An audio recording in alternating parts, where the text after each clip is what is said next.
Assalamualaikum warahmatullahi wabarakatuh. Nama saya Intan Bataniar dengan NIM 1907030337.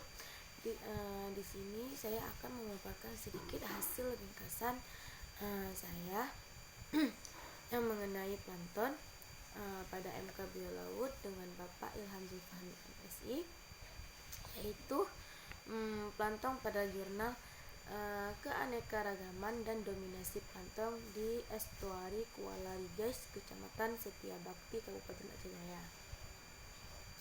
Dapat kita ketahui bahwa estuari Kuala Rigas itu merupakan rawa setengah tertutup yang memiliki hubungan dengan laut terbuka, dan juga banyak terdapat ekosistem mangrove serta biota perairan lainnya. Salah satu biota laut yang dapat kita ketahui adalah plankton. Plankton merupakan organisme kecil yang hidup melayang di kolom perairan dan merupakan komponen yang sangat penting dalam ekosistem perairan tersebut. Plankton ini dapat bergerak dengan sedikit bantuan silia atau flagel, namun tidak mempunyai daya menentang arus, sehingga cenderung terbawa oleh arus. Proses melayang tubuhnya agar sama dengan densitas air.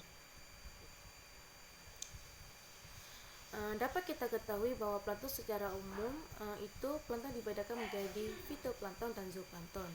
Fitoplankton ini merupakan yang memiliki kemampuan berfotosintesis dan berperan sebagai produsen di lingkungan perairan atau disebut plankton nabati.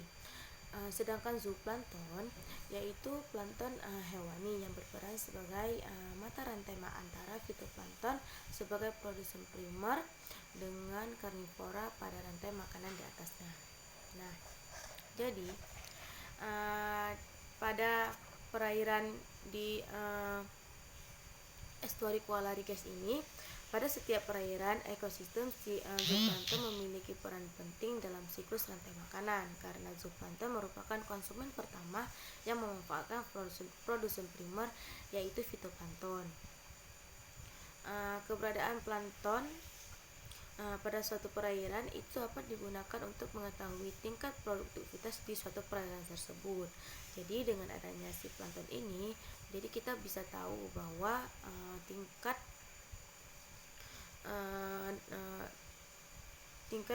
perairan itu bagus atau tidak. Keanekaragaman dan kelebihan zooplankton dapat menandakan kestabilan suatu perairan. Nah, pada hasil penelitian yang dipaparkan di sini, keberadaan zooplankton di perairan juga sangat dipengaruhi oleh kondisi perairan.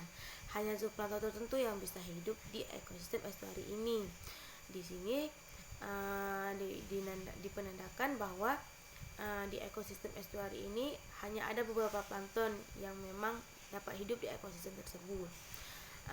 Dari hasil pengamatan yang didapatkan adalah pada keanekaragaman dan dominasi plankton di perairan Kuala Rigas itu adalah jenis individu pada semua setiap pengamatan itu didominasi oleh kelas Bacillariophyceae dengan spesies yang paling banyak ditemukan yaitu Asterionilla sp. Kelas Bacillariophyceae ini lebih mampu menyesuaikan diri dengan kondisi lingkungan di sekitarnya berbanding kelas lainnya. Kelas selanjutnya yang ditemukan adalah kelas Dinopisceae yang ditemukan sebanyak 41 individu pada ketiga stadium pengamatan, yang menyatakan bahwa kelas Dinopisceae itu umumnya dijumpai di laut dan jarang ditemukan di perairan air tawar.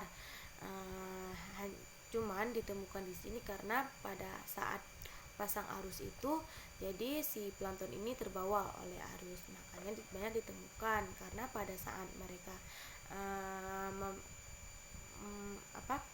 mempraktikkan mau melihat si ekosistem yang ada di sini, pada saat itu air pasang.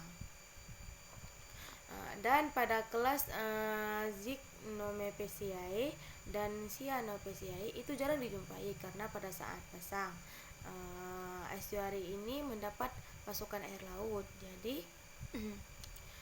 sebaliknya pada saat surut estuari lebih banyak mendapatkan pasokan air tawar, karena pada penelitian ini pengamatan ini dilakukan pada saat pasang, pada saat arusnya itu pasang.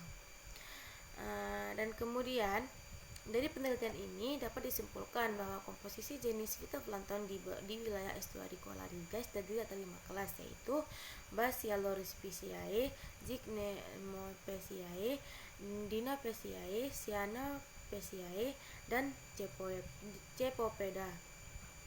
Hasil penelitian menunjukkan bahwa tingkat keanekaragaman plankton di estuari Kuala Rengas tergolong dalam kategori sedang dan tidak ditemukan spesies plankton yang mendominasi spesies lainnya. Jadi hanya ini hasil ringkasan dari jurnal yang saya temukan. Lebih dan kurang saya mohon maaf. Assalamualaikum warahmatullahi wabarakatuh.